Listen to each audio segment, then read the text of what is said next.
Hi, Paul Catalina here at 365 Sports, and we've partnered up with DraftKings. Get this, right now, bet $5, get $200 in bonus bets instantly from DraftKings, a partner of the NFL. That is right, $5. That's all you got to bet, and you get $200 in bonus bets instantly. It's that simple. You just download the DraftKings app now and sign in by using our promo code 365sports. That's right. New customers bet just $5 and get $200 in bonus bets instantly. DraftKings customers can also get in on the game with same game parlays. Combine multiple bets from the same game for a shot at an even bigger payout. And if sports betting's not yet available in your state, no problem. You can still get on the action with DraftKings Daily Fantasy Sports. I'm huge into the DFS. Download the DraftKings Sportsbook app now. New customers use my promo code 365sports. Bet just $5 on any wager and get $200 in bonus bets instantly. That's promo code 365sports only at DraftKings Sportsbook.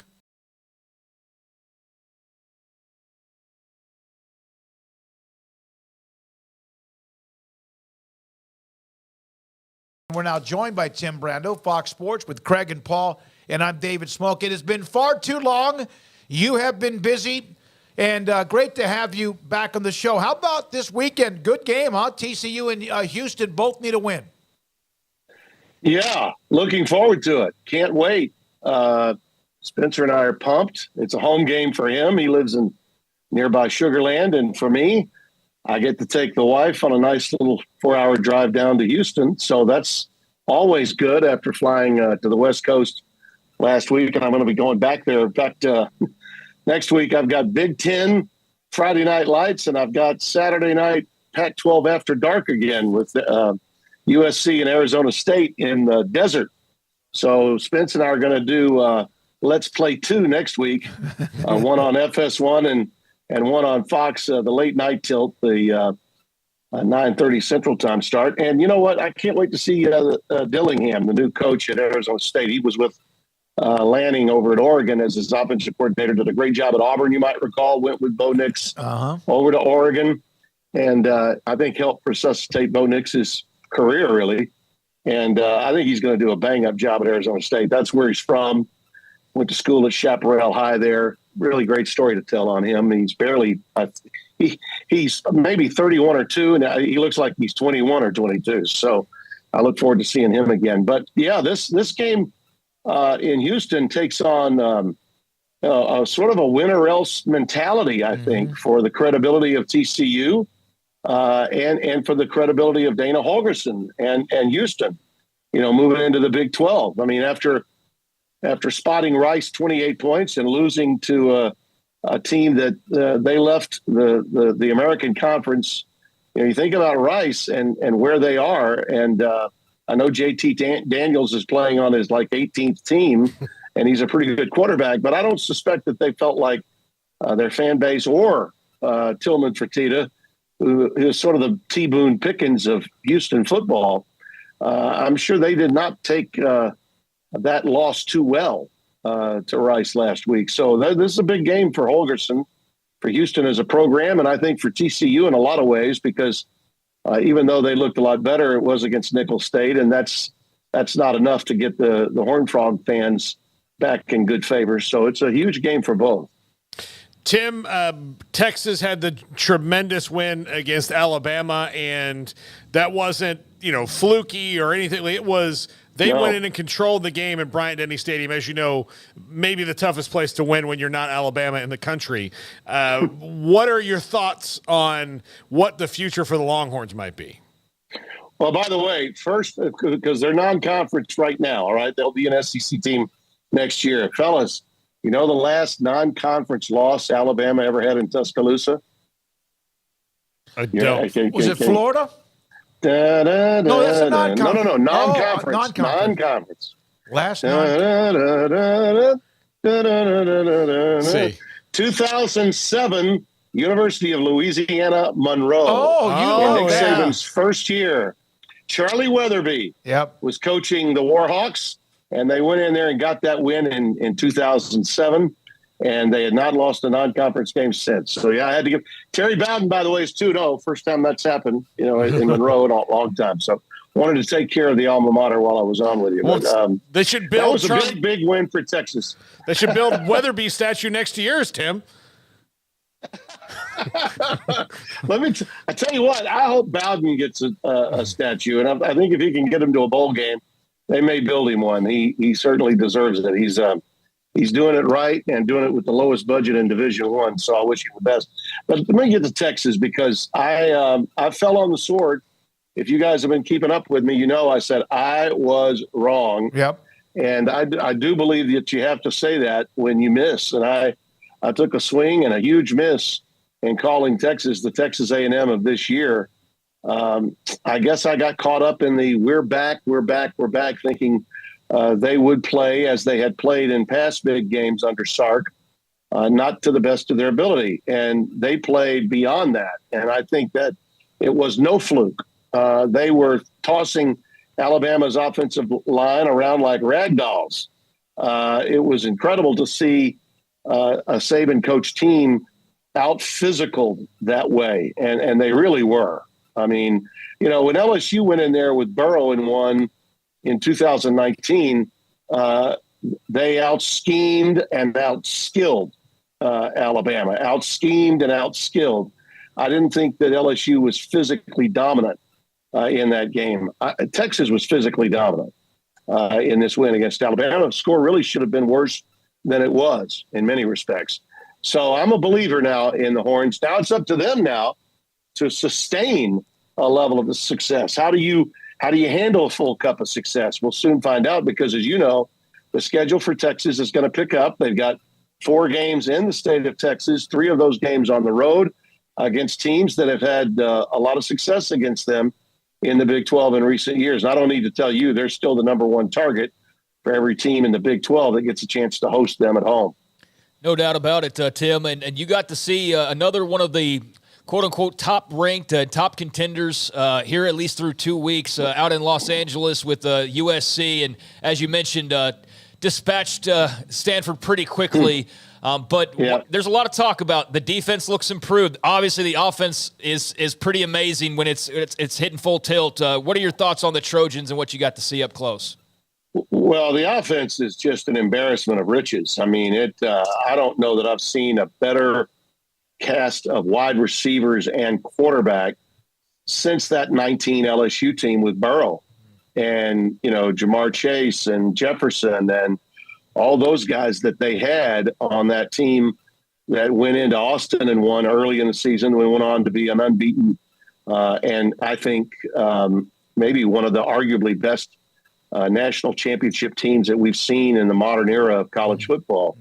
USC's got all of that from a receiving standpoint, and they've also got 2 incredible young players on that offense. Zachariah Branch, who's the nephew of Cliff Branch, is incredible. He's already had a punt return for a touchdown. That was in our game, 75 yards. He took a kickoff back 96 yards in their opener against San Jose State. I mean, there are times on some of those special teams, he looks like number 5. He looks like Reggie Bush and the returns he made against Fresno State that night back in, I think it was 2005 or 2006. I mean, just an incredible talent. And then defensively, that's, again, a little bit like Texas. They've improved mightily on the defensive side. That might have been the best defense. Now, granted, Stanford's not that good. They're in transition. Troy Taylor just took the job. He's transitioning away from the West Coast offense of David Shaw's, but they're going to win some games, Stanford. They'll fare well, I think, when they go to the ACC.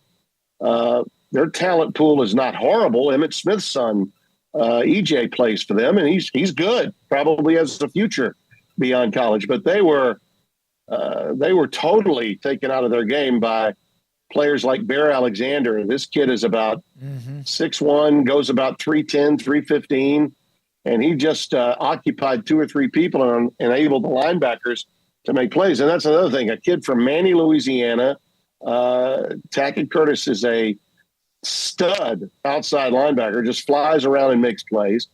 played on a Class AA power in Manny, Louisiana, and was a 3-time state champion.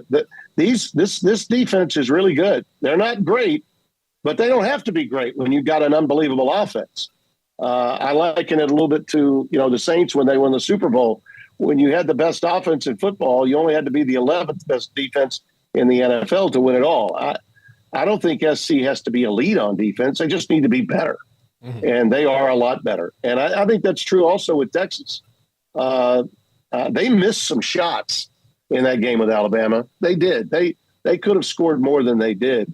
It's going to be interesting to see if USC and Texas, two teams that have, in my opinion, been classic underperformers, in the last handful of years, which one of those teams can sustain success through the course of the year. In the Pac-12, it's going to be really hard because that league is so good. Oregon State's really good, vastly underrated. I love what they're doing. Jonathan Smith's a hell of a coach. Oregon is really good. I'm not surprised that they beat Texas Tech. I thought they would. It was a close game. But as you know, they're going to have trouble with Texas Tech, I think. That Joey McGuire's team is the best winless team maybe in the country. I mean, they gave the Wyoming game away with a couple of botched field goal opportunities and really just kind of took the foot off the pedal after they got a nice lead, playing a tough team on the road like that. And then they lost to Oregon, I think a team that should be ranked in the top 10. The Pac-12's loaded, fellas. Utah seems to be just fine, thank you, without Cam Rising. Yep. When they get him back, look out. And Wazoo, with the incarnate word quarterback of yesteryear, is doing just fine as well, Cam Ward. So there are a lot of in Washington, I haven't even mentioned Penix. He's going to scorch Michigan State this weekend. I mean, that league it's incredible to think that the story of the college football season to this point is Colorado. Yep. Right? That's numero uno. And then what would follow Colorado? I would suggest the entire Pac-12. In a season when it's folding, they are challenging the SEC as potentially the best league top to bottom in America right now. I think the Big 12 is still very stable, and I think it's in good shape, but they've dropped some tough games here in the early going, and it's going to be a great race, I think. But right now, the Pac-12 is lights out. I mean, they really are. Yeah, Tech and Baylor blew a tire the first week. It's Baylor's loss, and then, of course, had a chance, both of them, but they didn't handle it. You just got to win games like that. Tim, you mentioned Colorado, the numbers. Fox, the noon kickoff, I think, third consecutive week, the numbers they put up in the game with TCU, the numbers against Nebraska. It's phenomenal. A lot of people doubted Deion. I didn't know what they would do. I didn't know if they'd go 3-9 or they'd go 6-6. But my goodness, what a story! Yeah, it is, and I've heard some of these rumblings, and I know you guys have too. And all you have to do is watch the analysts, the pundits on television on Saturdays, especially the old coaches. Right? Yeah. They're the ones that are really doubting. Okay, Urban really is doubting. Dan Mullen, his old compatriot, from Mississippi State and Florida, now working over at ESPN, doubting. A lot of guys, they're just saying, you could tell that he's ruffling some feathers of some veteran coaches because he's making it look easy. I mean, it's not easy. We all know that. And the schedule will get tougher, no question. In defense of TCU, I think anyone that would have played Colorado week one without any film, without any knowledge of what Sean Lewis, their offensive coordinator, was going to run. And by the way, he is an unsung star coach in this scenario. We got to meet him when Kent State played Penn State a few years back, and he's up there. He's one of those real sharp, young offensive minds. Would remind you a little bit of the Texas Tech OC and play caller that came over from Incarnate Word. I think these guys are really, really sharp, doing cutting edge stuff, And but Deion is saying and talking and walking to his own walk and talk, and he's backing it up, just as he did as a player. And I do think they're going to get 6 wins. I do. They'll get this one against Colorado State. That'll get them to 3. Now, the gauntlet will be difficult, okay? I mean, going to Oregon, UCLA, Utah, USC, these are tough teams that are down the pike on their schedule, and some of those games are road games. I think the Oregon game will be the first one on the road, not this Saturday, but next. And after that, I think that he'll get a bigger dose of what lies ahead. The depth factor, I think, will work against Colorado over the long haul and probably bring them down at or maybe just above 500. But hell, given that what we knew about Colorado and all of the doubting Thomases that were out there, I think if he goes 6-6 or better, he ought to be National Coach of the Year. I agree. I mean, he should. Yeah. And frankly, will have earned it. But you can hear now the buzz. And so, what are the doubting Thomases saying now? And you can see them on daytime cable right now. They're on those crap shows like First Take and the ones we have. I mean, First Things. You name those embrace debate shows that I don't like. All of them. What are they saying now? Oh, he'll leave after 2 years. Right. Oh, he's gone. He's going to go to the NFL. I guarantee you. Once these kids are gone, Deion's gone. It's like the denial is just incredible. I don't see that at all. I see Deion as a guy that wants to make history. I got to know him pretty well when we were at CBS together. He was working on the NFL Today. Spencer and I were together on the College Football Today. We went to dinner a couple of times. He's genuine. You may think his bravado, the whole Coach Prime thing, is an overdrive and that he sucks all the energy out of a room. Maybe he does, but that's not his fault. You know, the media plays into that, and they just pile on and go for the ride. And I know it alienates and polarizes a lot of fans to some extent, but Deion he's just being who he is. And whether you like it or you don't, every reaction is going to be about 10 times what a reaction would normally be. So if you love him hard. If you hate him, you can't stand him, and you won't stop talking about it. But to think that this guy doesn't know what he's doing, or that he doesn't motivate and have all of his new players, and they're all new, buying in, you're out of your mind if you don't think so. He has an evangelical quality about him that the players really identify with. And once you get to know him and you understand, the bling and the bravado, the whole Prime deal, once you cut beneath all that, you'll see there's a great deal of substance. He's a man of tremendous substance too. My response to anybody who says he's going to leave in 2 years and go to the NFL would be He's already said he doesn't want to go to the NFL. Okay, so that decision comes in a couple of years and he goes to the NFL or another program. That's coaching. Right. That's like how the whole profession works. Yeah. Yeah, and it's almost like we're going to hold it against him more than we do anybody else. Yeah. Okay. I mean, there's some. Listen, I've got family in Jackson. My son-in-law, believe it or not, this is true. I don't think anybody knows this story. On Barstool, when Deion, and that's the other thing, he's utilizing the internet, social media so well. While he was at Jackson State, they got all this pub, they being the institution, from his show on Barstool. And in one of those shows, you recall he was getting his surgery done. And that surgery, when they were basically amputating about half of his foot, the foot that had the turf toe that only got worse and worse and worse. But they had to make sure that they cleaned up that foot. My son-in-law is a plastic surgeon, and he was on duty and was actually the guy that was dressing up. No kidding. His foot. Yeah. They kept it very quiet because they didn't, the hospital at University of Mississippi Medical Center, UMC in Jackson, they everything was done. He got in through the back. He had an alias. No one knew except the ones that really mattered that Deion was actually in the hospital. But in the video, I could overhear my son-in-law, John Sullivan, who was actually doing that work. And he got to know him really well. And Deion was so good to all those people. And he didn't learn anything that I didn't already know. in fact, I'm pretty sure Dion does not know that was my son-in-law. If I ever see him, I'll be able to tell him. I look forward to that day when it happens. But he's a really good guy, and to know him is to understand that.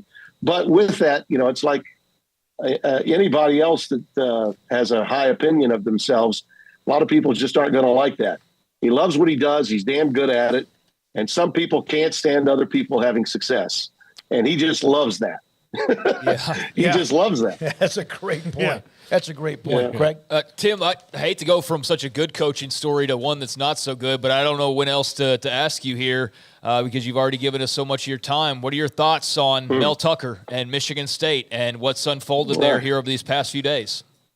Well, as you know, we were there a couple of weeks ago, week one. Spencer and I did that Friday game.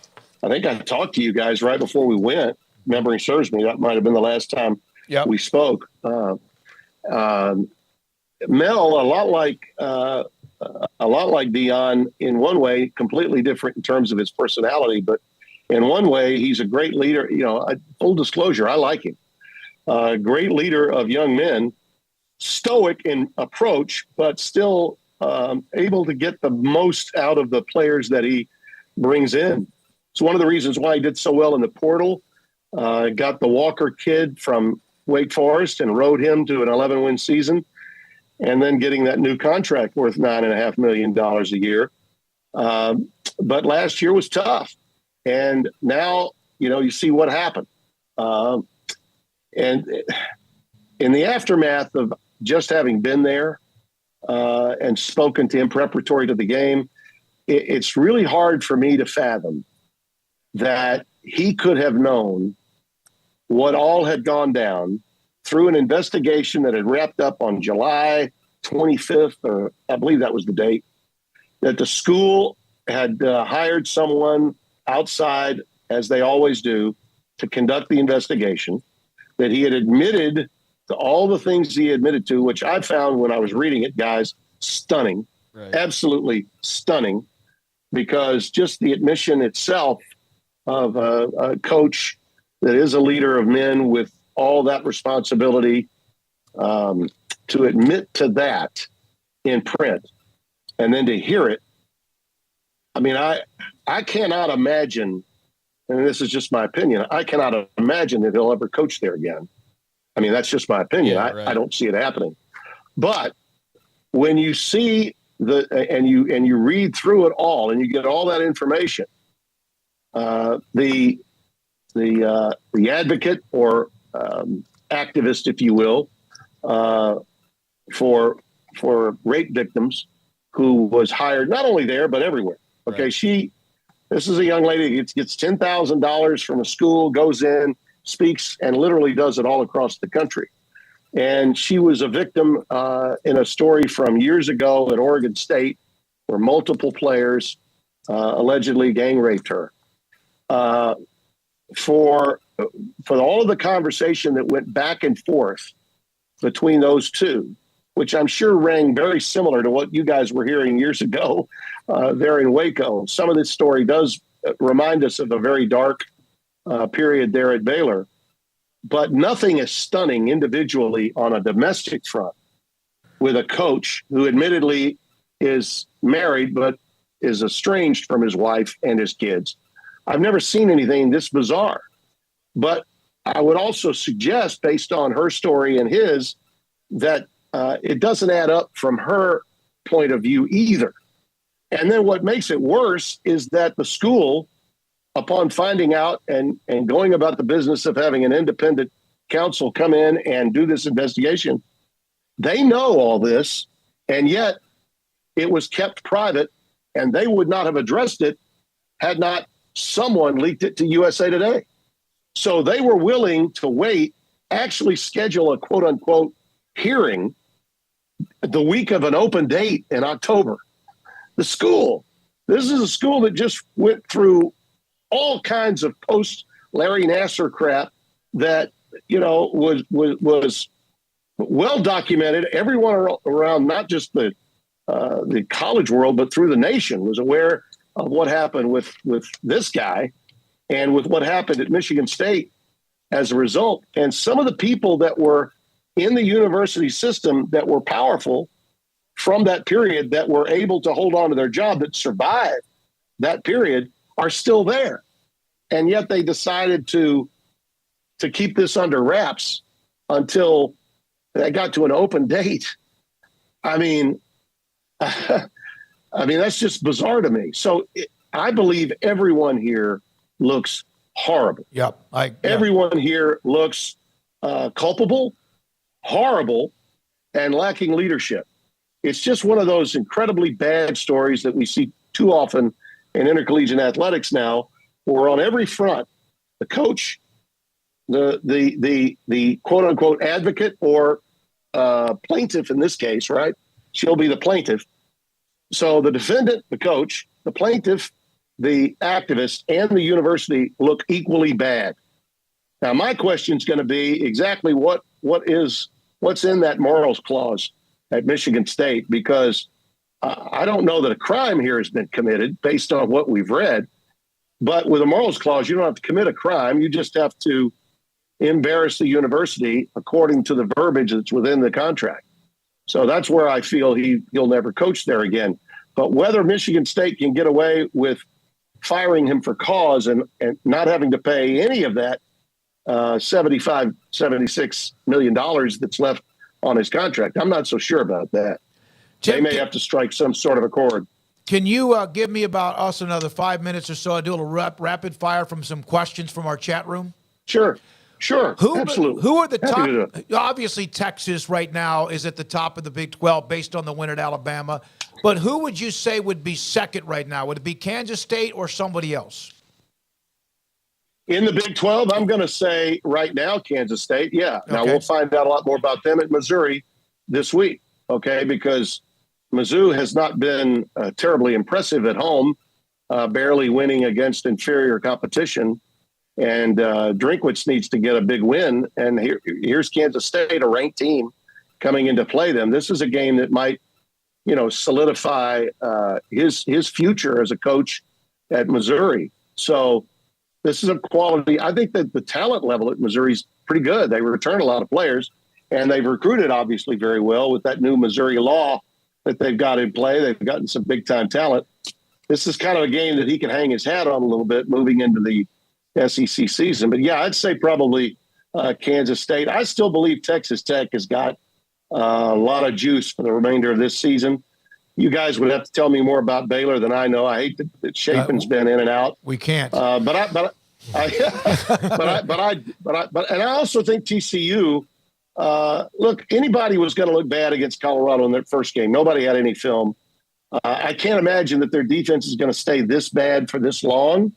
And again, they've got an offense that's incredible.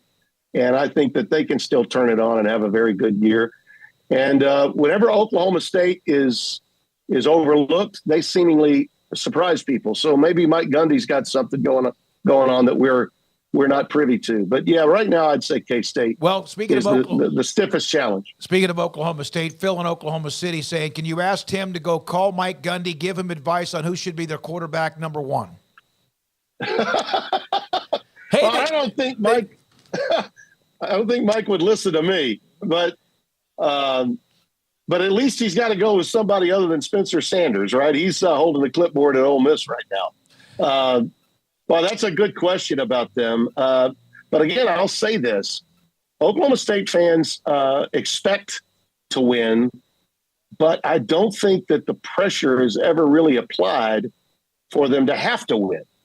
And when that's the case, and for many years now, when the expectations have been high for Oklahoma State, they've fallen a little short. Like the year Baylor beat them in the Big 12 title game. Yep. That was the year you thought, you know what, they should do it here. And about every 8 years or so, 7, 8 years during Gundy's regime, he's had shots at the biggest win ever at Oklahoma State.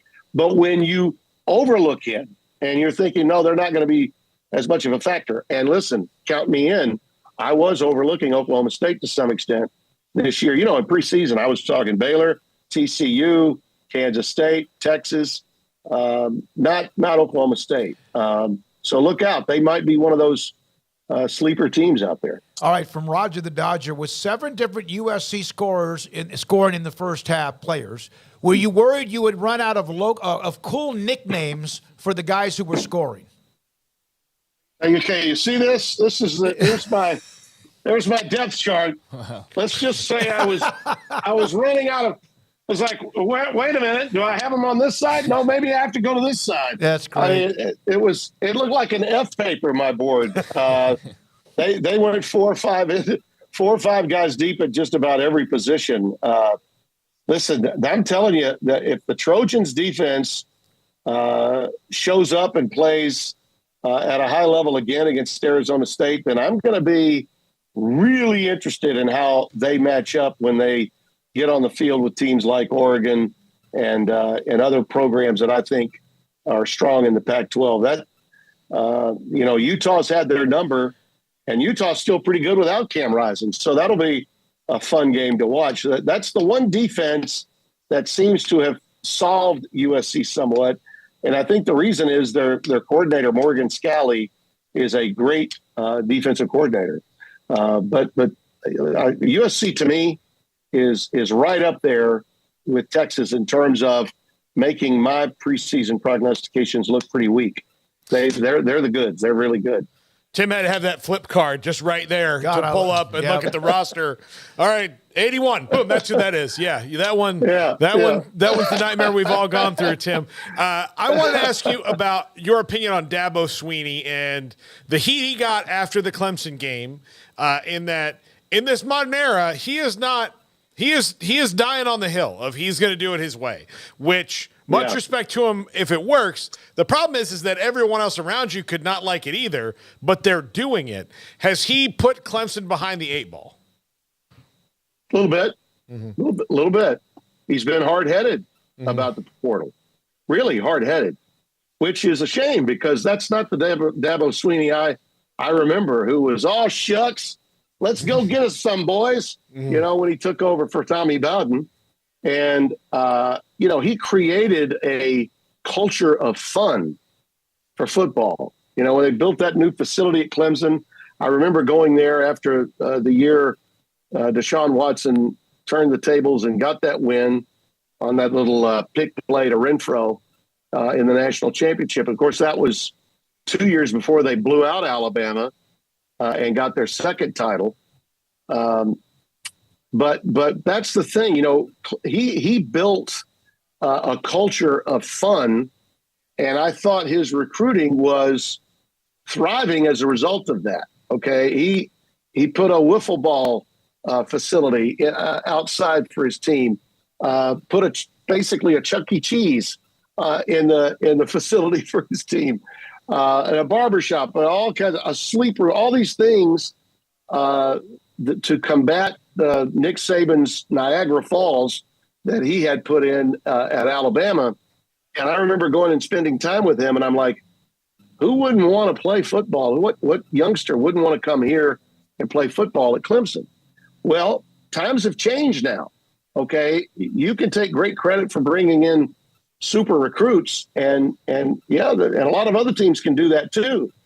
But in today's era of the transfer portal, there are going to be some areas where you lose some guys at positions where you need immediate help.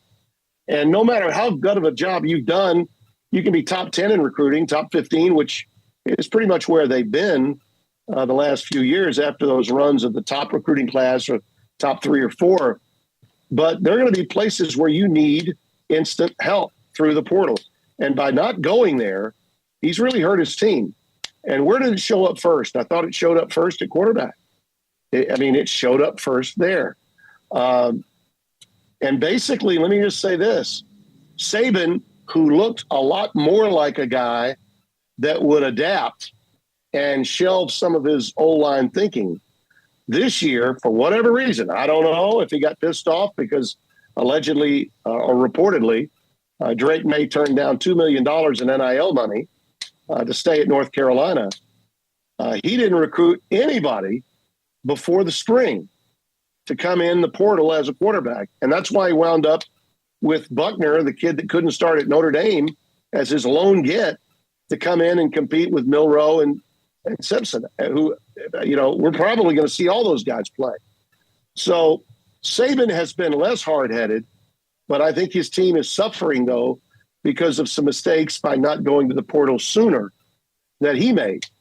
But Dabo's he's playing the role of Kirby Smart, saying, my program's so good, I don't need anyone from the transfer portal. Well, you want to die on that vine, go right ahead. But people are passing you by. Notre Dame got Hartman, and I think they're capable of beating Ohio State next week. Okay, Sam Hartman could be the difference in Notre Dame beating Ohio State, who's struggling right now at quarterback in that game that they play at Notre Dame a week from Saturday. Imagine if Hartman had gone to Alabama or to Clemson rather than Notre Dame. These coaches that say one thing, and that's been the deal for me with Saban. Saban will tell you he's all for the NIL, all for the transfer portal, but this year, for the first time, he's been he's saying one thing, but you can tell with his body language he doesn't like it. He's pissed off. He's not happy. He probably should look in the mirror and find the enemy. It's him. Should have gotten a better quarterback, Nick. How could you not have an elite quarterback? And I would say the same thing to Dabo that I'm saying to Nick. How can you have a program that had the guys that you had during those championship runs and not have a quarterback, especially after you let one of them head to Oregon State? And he actually, he looks like he might take Jonathan Smith to the playoff. Yeah. He didn't quite get that done at Clemson. So anyway, I think Dabo is hurting himself, and I think Nick is hurting himself. Slow to change to the changing times. And as I said before about some of these old coaches that are, kind of throwing some dirt or some cold water on Deion's accomplishments, you better go grab that sailboat before it gets out to sea and bring it back into dock and start rethinking things. Because once it gets out there and players know that you're not looking to go to the portal at any point in time, they're going to dismiss you. Tim, they're going to dismiss you, and guys like Deion are going to flourish. Absolutely. Tim, it's kind of a lighter schedule as far as the marquee games go. I mean, there's a couple, but it's obviously going to ramp up in a major way next week. But what are your thoughts on Tennessee, Florida? One of the great rivalries, a big SEC game, but Florida obviously not quite up to where Tennessee is at the moment. But what are your thoughts on this game and this matchup in particular? Well, let's just begin by saying the SEC right now doesn't look like it's all that. How about that? Yeah. Because fair. in past years, a Tennessee-Florida game, even if both teams were just okay, that rivalry and the history of that rivalry would be such that game would be getting all kinds of pregame buzz. And it's getting very little, okay? All they can talk about right now in the SEC is what the hell happened to Alabama. That's all they can talk about. And Georgia, because of their weak-ass schedule, excuse me, but it is weak, right? They're like a non-entity in college football. No one's following Georgia because we haven't had a reason to follow them. They haven't played anybody. I mean, they're going to play South Carolina. Right now, I'd say the Georgia-South Carolina game has almost as much buzz as Tennessee, Florida, and that's never been the case in the past. So that's the thing that jumps out at me about Tennessee and Florida. Joe Milton, in my opinion, is not Hendon Hooker. I think this is a great opportunity for Florida, and I like their coach. I know the Gator fans don't like him. I like him. I think there's a chance that the Gators might get off the schneid in this rivalry and make a return. But the thing that just jumps out at me is how little buzz there is about this game that, of course, for years decided the East. And it was always played early. That game historically was always played early. You got more conversation about the way it used to be with you can't spell citrus without UT, can you? You can't. That's what you're hearing conversation about, not about, what's going down with these two coaches and their teams right now. It's more of a let's go back in time and remember the good old days with Steve Superior and Fat Phil. You know, I mean that's what you're hearing, and I have great respect for Philip Fulmer and for Steve Spurrier, but the currency of college football in the SEC has taken a dip. I'm not willing to say that they're not the best. Still think the SEC is the best, but ask me in a couple of weeks because they're teetering. Okay, the crown may be slipping a little bit because right now the Pac-12 is impressing. Listen, Arizona almost beat Mississippi State, and that would have made that league 20-0. 20-0 at the outset. Cal almost beat Auburn. Okay, took a late touchdown for Auburn to win. So the times they are changing, and it's cyclical. And if you know, no one wants to talk about anything except Saban right now. You know, oh my God, it's passed him by. No, it hasn't passed him by. It's just in the cycle. He's kind of going back in time. He's trying to win the way he won with McElroy at quarterback. Okay, you can't do that anymore. Okay, you got to score. Kiffin's gone. Sark is gone. And his offensive coordinator is running an offense with a running quarterback that doesn't appear like it's built for a running quarterback. So, you know, after a while, once you've lost that many coordinators over a long period of time, two things happen. One, you lose consistency and stability. And two, you stop developing players. I think Alabama is not developing its talent the way it once did. And some of them, because they've lost players that they would have been able to do that with, they're moving on to other people. Tim, one broadcast question, and I know we have taken too damn much of your time. Yeah. Somebody asked, what's it like to hear CBS or watch CBS? You were there for a long time, broadcasting the Big Ten and the stinger that na-na-na, na-na-na-na, and now the change with that broadcast. You know, look, that music, believe it or not, a little history on that music. That music was first used for a Super Bowl. The first one between the Cincinnati Bengals and the San Francisco 49ers played back in, what would that have been? Kenny Anderson was quarterbacking the Bengals. And, of course, Montana, I believe that might have been, Yeah, it was. That was used for that Super Bowl in Pontiac, Michigan, at the old Silverdome when those two teams played. What number Super Bowl that is escapes me for the moment, but that's where that music originally played, was on a Super Bowl game, and then it moved over to the CFA on CBS when Brent Musburger was doing the games. And I remember very well the first time I got to call a CBS game and I heard that music underneath me, how excited I got, how thrilled I was to be, to have my voice over that music. It brings back memories, obviously, of Vern and his great calls to everyone nationally. But just as a broadcaster, it meant so much to me to be able to have my voice at one point coming over that incredible music. I still think it's the best sports music for a selected sport. I agree. Seen on a regular basis in all of sports. I don't think any music has ever been any better than that particular music piece that you're talking about. And so it may be new to a lot of the audience in the Big Ten that's accustomed to it in the SEC, but trust me, it's made the rounds for many years before. During basketball season, we at Fox, we play that old John Tesh theme music that NBC used on the NBA back in the 90s. And a lot of people are like, yeah. And I love that music for basketball. I just think it fits. I really do. But trust me, get ready because CBS is going to have nothing but Big Ten next year. They still have the SEC for some of this season, but next year will be all Big Ten all the time from noon until midnight. Tim, greatness. We appreciate it. Next week, I'm going to ask you about, with your broadcast schedule, how often do you actually get to watch games around the country? Is that something you just get different feeds? We'll do that next week, if you don't mind. Thank you so much for your time. Good luck with Houston and also TCU, and I'll be in touch about what we can do for next week, and thank you so much.